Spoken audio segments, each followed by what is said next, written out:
मैं doctor Vijay Raghavan, doctor Raghavan channel में आज से डायबिटीज़ का डिटेल्ड सीरीज शुरू करने जा रहे हैं।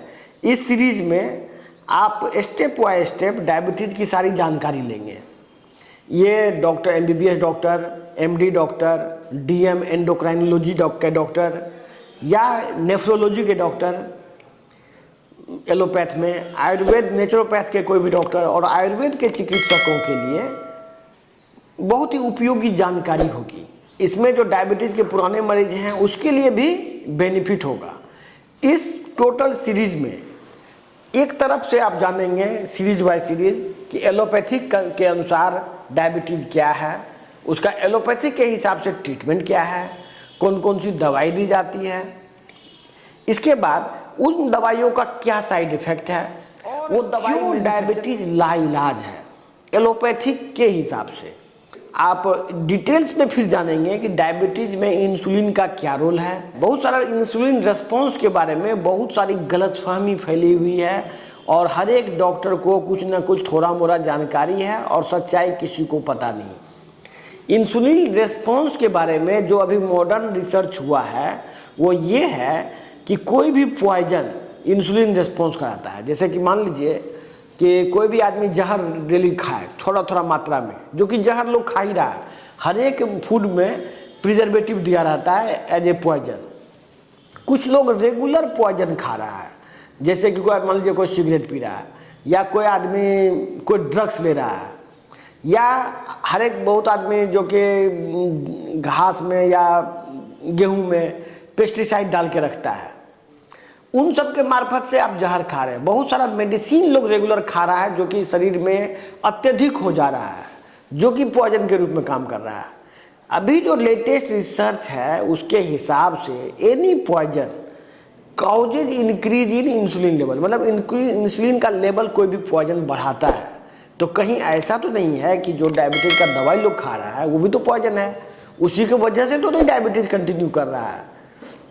एक तो ये जानेंगे। इसके बाद आपको डायबिटीज़ से होने वाले जितने भी कॉम्प्लिकेशंस हैं, जैसे किसी का किडनी फेल होता है, किसी को आँख खराब होता है, किसी का सेक्सुअल प्रॉब्लम होता है, किसी को हार्ट अटैक हो जाता है और या किसी का अचानक ही ब्रेन हेमरेज हो जाता है, उसकी डेथ हो जाती है।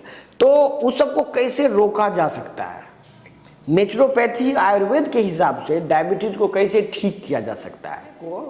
जो भी नुस्खे आप देखते हैं यूट्यूब पे या फेसबुक पे या कहीं भी, या कोई भी आयुर्वेदाचार्य कोई नुस्खे बताते हैं कि ऐसे कर लो ऐसे कर लो तो इससे डायबिटीज़ ठीक हो जाएगा, तो इसके पीछे कुछ में तो फ़ायदा भी होता है, किसी में लॉस भी होता है, किसी में सीरियस लॉस हो जाता है, क्योंकि इसका कोई साइंटिफिक प्रोसेस वो वहाँ नहीं बताया जाता आपको।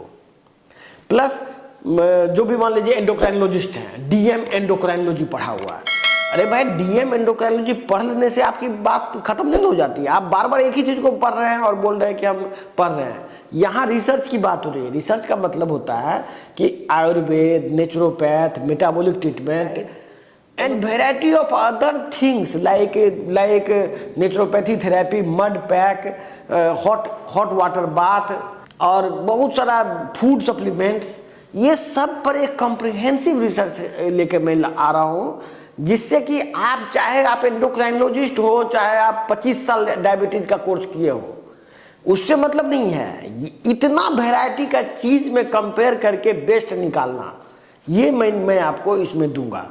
तो ये तो ठीक है कि एंडोक्राइनोलॉजिस्ट के लिए भी यूजफुल है, लेकिन जो आम मरीज है अल्टीमेटली सारा पनिशमेंट या सारा जिम्मेदारी इसकी आम मरीज की होती है, क्योंकि उसी को भोगना है, उसी को कष्ट होना है, किडनी फेल उसी का होना है, उसी का शोषण होना है।